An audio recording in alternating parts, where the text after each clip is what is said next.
हरे रामा रामा रामा हरे हरे हरे कृष्ण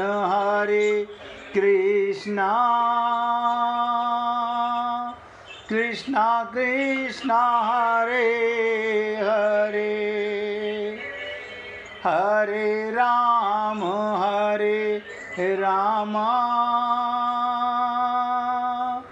राम राम हरे हरे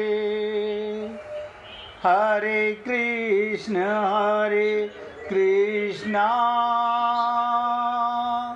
कृष्ण कृष्ण हरे हरे हरे राम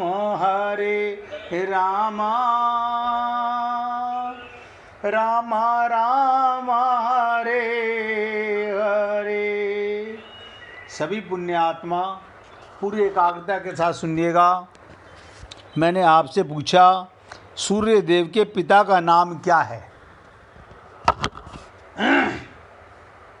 आपने कहा नहीं मालूम। कोई बात नहीं, सूर्य देव आपको ये तो मालूम होगा। हाँ पूछिए भाई जी, है आपको पता? ध्यान दीजिएगा, सारे देवता और सारे राक्षस किसकी संतान हैं? ये शुरुआत कहाँ से होती है? देवताओं की और राक्षसों की। ध्यान से सुनिएगा। सूर्य देव के पिता महर्षि कश्यप, सूर्य देव के पिता महर्षि कश्यप माने जाते हैं। महर्षि कश्यप ब्रह्मा जी के मानस पुत्र मरीचि के पुत्र हैं। मरीचि ऋषि के पुत्र हैं ये। कश्यप ऋषि को सृष्टि के प्रजापति भी कहा जाता है, क्योंकि उन्होंने अनेक देवता और दानव, असुर, मनुष्य, पशु, पक्षी और विभिन्न जीव जंतुओं की उत्पत्ति में महत्वपूर्ण भूमिका निभाई। कश्यप ऋषि ने कई विवाह किए थे और उनकी पत्नियों में अदिति, दिति, कद्रुम, बिंता, सुरभि, दक्ष की पुत्रियां तथा अन्य प्रमुख थीं। ये दक्ष प्रजापति की पुत्रियां थीं। अदिति के गर्भ से आदित्य देवगण उत्पन्न हुए। इन्हीं आदित्यों में सूर्य देवता का विशेष स्थान है। इस प्रकार सूर्य देव का पितृत्व महर्षि कश्यप के पास जाता है। वो न केवल एक महान ऋषि थे, बल्कि धरती पर सृष्टि संतुलन की आधारशिला रखने वाले महापुरुष भी कहे जाते हैं। तो सूर्य देव की माता अदिति और पिता ऋषि कश्यप।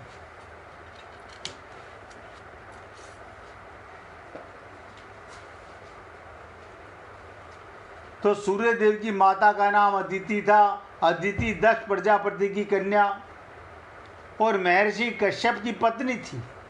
अदिति को देव माता भी कहा जाता है, क्योंकि उन्होंने देवताओं को जन्म दिया। पौराणिक ग्रंथों में अदिति के गुणों का वर्णन बहुत आदरपूर्वक किया जाता है। अत्यंत तपस्विनी, धैर्यवान और सत प्रवृत्तियों वाली थी।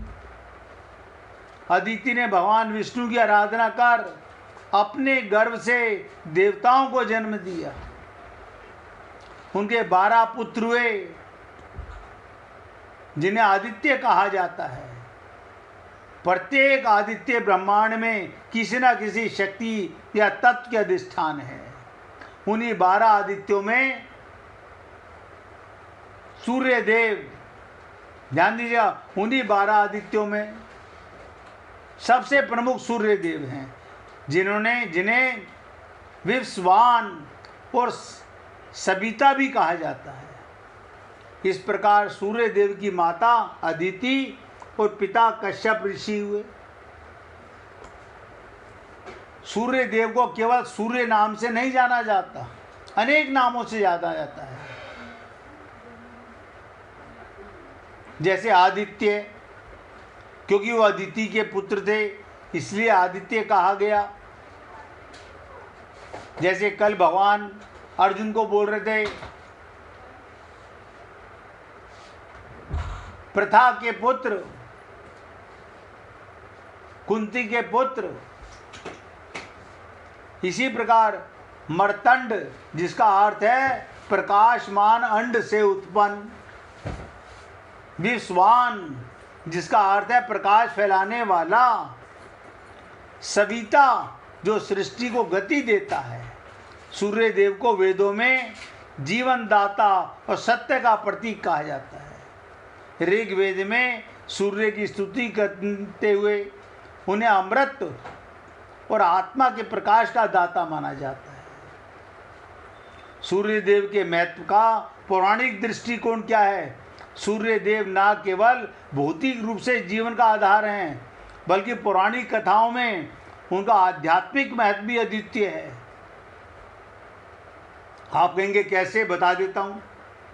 रामायण में भगवान श्री राम ने जब रावण का वध से पहले आदित्य हृदय स्तोत्र का पाठ कर सूर्यदेव की कृपा प्राप्त की थी। राम को जरूरत नहीं थी, लेकिन मनुष्य शरीर में है तो सूर्य देवता की कृपा प्राप्त की। महाभारत में भी सूर्यदेव कर्ण के पिता कहलाते हैं। माता कुंती ने सूर्य की आराधना कर कर्ण को प्राप्त किया था। भागवत पुराण में भी सूर्य को लोकपाल देवता माना गया, जो न्याय और धर्म की रक्षा करने वाला है।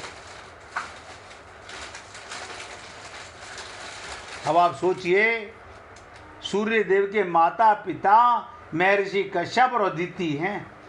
कश्यप ऋषि ने सृष्टि की रचना में महत्वपूर्ण योगदान दिया और अदिति ने देवताओं को जन्म देकर देव माता कहलाई। उनके पुत्र सूर्य देव संपूर्ण ब्रह्मांड के जीवन दाता और ऊर्जा स्रोत बने। आज भी प्रत्येक प्राणी सूर्य की किरणों से जीवन पाता है।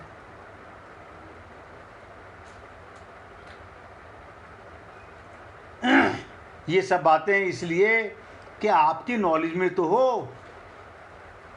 ये तो बहुत लोग बता देते हैं कि आप सूर्य को जल दीजिए, लेकिन ये पता तो हो। अब आप सोचिएगा, इतना बड़ा सूर्य का मान सम्मान क्यों है? क्या कारण है? सोचिए।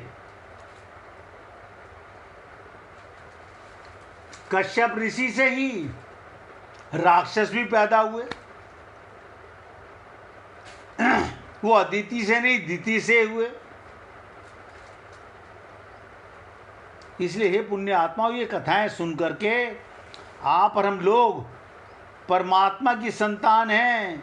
ये बातें हमें बड़ी अटपटी सी लगती हैं और हम उसके बाद भी अभी तक भी होश में नहीं आना चाहते हैं। मैं तो आपसे केवल निवेदन करना चाहता हूँ, यहाँ ये बात ध्यान देने की है, साधक यानी आप और हम लोग उस सुख का मूल कारण निष्कामता को मानते हैं और दुखों का कारण कामना को मानते हैं। सारे दुखों की जननी कामना, सारे दुखों की जननी, और सारे सुख का मूल कारण निष्कामता। परंतु संसार में आसक्त मनुष्य वस्तुओं की प्राप्ति से सुख मानते हैं और वस्तुओं की अप्राप्ति से दुख मानते हैं। यदि आसक्त मनुष्य भी साधक के समान यथार्थ दृष्टि देखे तो उसके शीघ्र ही स्वतः सिद्ध निष्कामता अनुभव हो सकती है। आसक्त मनुष्य भी साधक के समान यथार्थ दृष्टि से देखे तो निष्कामता अनुभव हो जाएगी। तो यहाँ पर बताया गया सकाम मनुष्यों को कर्म योग का अधिकारी कहा गया।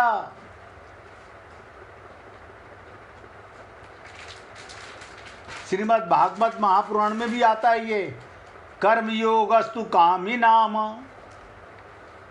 श्रीमद् भागवत महापुराण में सकाम मनुष्यों की प्रीति, तृप्ति और संतुष्टि संसार से होती है। पूछिए ब्रिजमोहन जी। आपने दो सेंटेंस बोले ना, कौन से भैया?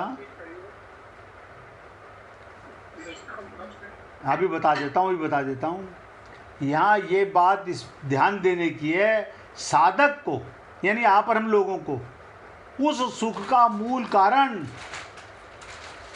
निष्कामता मानते हैं और दुखों का कारण कामना को मानते हैं। हम में कोई कामना, आत्मा है तो कोई कामना नहीं, और जब तक आप अपने को शरीर मानोगे तो कामना होंगी। परंतु संसार में आसक्त मनुष्य, ध्यान दीजिएगा, संसार में आसक्त आप और हम लोग मनुष्य वस्तुओं की प्राप्ति में सुख मानते हैं और वस्तुओं की अप्राप्ति में दुख मानते हैं। इसी प्रकार यदि आसक्त मनुष्य भी, ये इंपॉर्टेंट बात बता रहा हूँ, आसक्त मनुष्य भी, हम लोग भी साधक के समान यथार्थ दृष्टि से देखें। यथार्थ दृष्टि क्या होती है? आत्मा की अनुभूति से,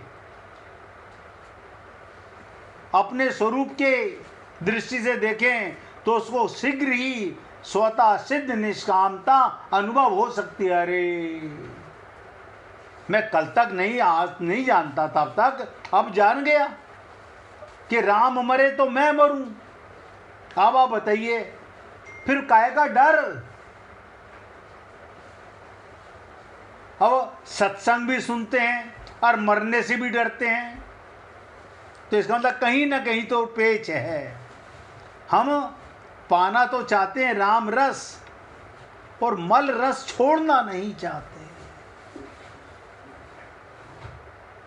माया का सुख छोड़ना नहीं चाहते। यानी फिर पूछिए ब्रजमोहन जी।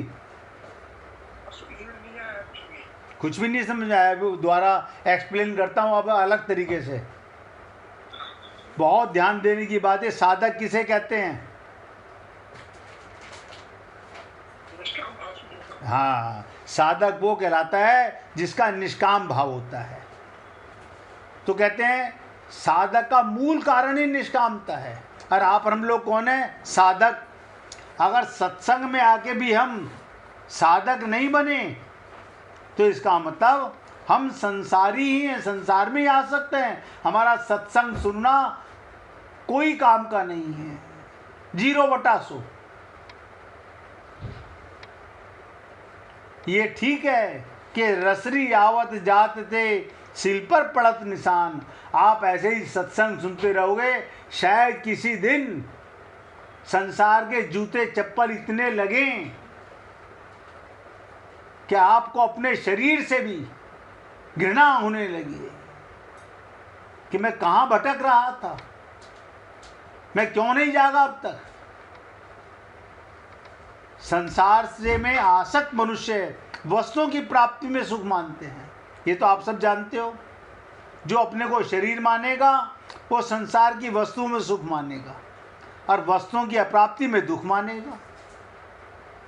अब यहाँ पर पेच जो है, आसक्त मनुष्य यानी हम लोग जैसे बिगड़े हुए, अब तक संसार, अपने को शरीर मानकर संसार में आसक्त, साधक के समान निष्काम होकर, साधक के समान मतलब निष्काम होकर, कोई कामना ना रख के यथार्थ दृष्टि से देखे तो उसको शीघ्र स्वतः सिद्ध निष्कामता का अनुभव हो जाएगा।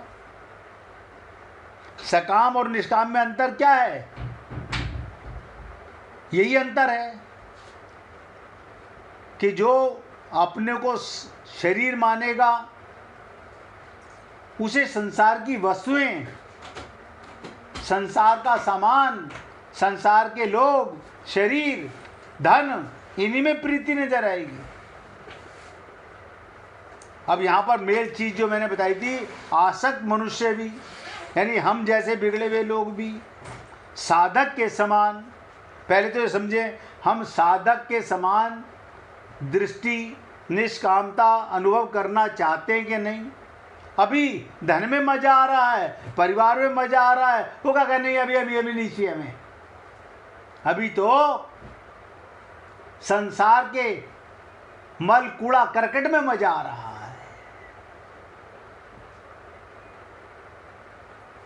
यही मेल चीज है, आसक्त मनुष्य भी साधक के समान। और ब्रजमोहन जी ने बहुत सुंदर बात कही, साधक किसे कहते हैं? जिसमें सकामता नहीं निष्कामता को मूल मानता है। कोई मन में कामना नहीं, वही साधक है।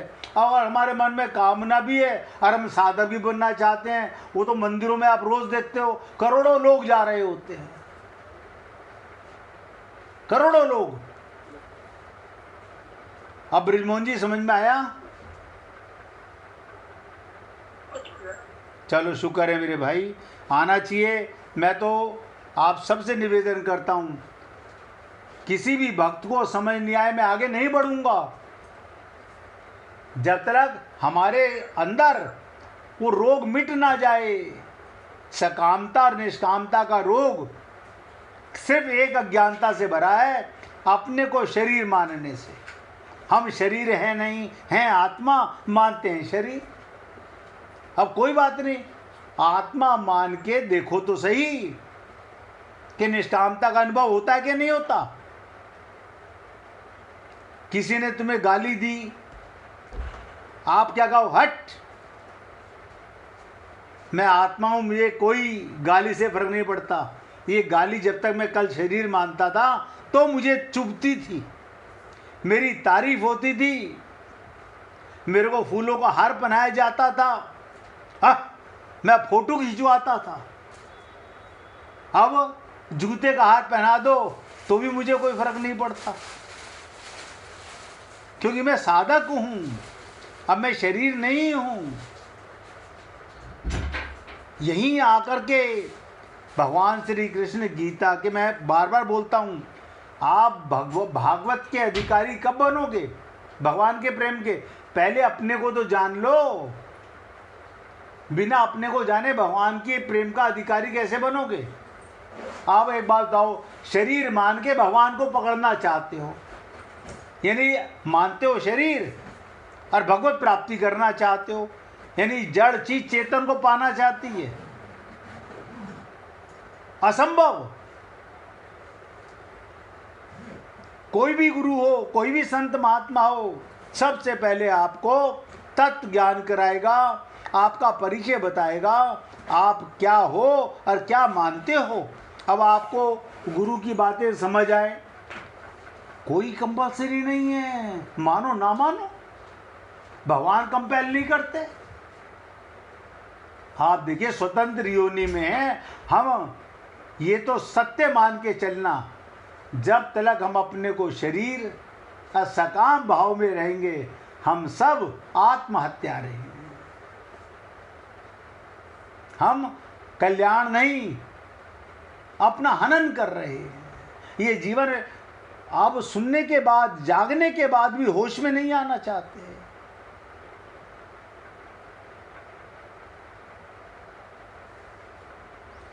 और मैंने कहा, सकाम मनुष्यों को कर्म योग का अधिकारी कहा गया। सकाम मनुष्य की प्रीति, तृप्ति और संतुष्टि संसार से होती है। अतः कर्म योग के द्वारा सिद्ध निष्काम महापुरुषों की स्थिति का वर्णन करते हुए भगवान कहते हैं, उनकी प्रीति, उनकी तृप्ति और संतुष्टि सकाम मनुष्यों की तरह संसार में ना होकर अपने आप में, स्वरूप में ही हो जाती है। आप बताइए, हमने कई बार आप लोगों से निवेदन किया कि नित्य प्राप्त परमात्मा, नित्य प्राप्त, लेकिन आपको अनुभव कब होगा? जब आप अपने को आत्मा मानोगे, तब नित्य प्राप्त परमात्मा की अनुभूति महसूस होगी, उसके बिना नहीं हो सकती। आनंद की गोदी में रहते हैं। फिर तो वही बात हो गई, मैं सुन सुन आवत हंसी, पानी में मीन प्यासी। मुश्किल क्या है, हम लोगों ने सांसारिक विद्या तो ग्रहण कर ली, हमने बहुत बड़ी बड़ी सीटों पर नौकरियां तो कर ली, हम director, chairman, president, prime minister न जाने कहाँ कहाँ होके आ गए, लेकिन इससे ये जो बड़प्पन है, ये जो सम्मान है, ये सांसारिक दृष्टि में है। संत के आगे, भक्त के आगे कूड़ा करकट के समान है, बेकार है।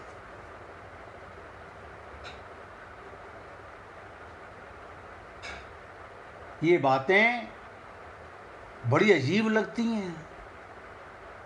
ब्रिजमोहन जी तो जानते हैं, जिस कॉम्प्लेक्स में हम रहते हैं यहाँ सारे बुद्धिजीवी हैं।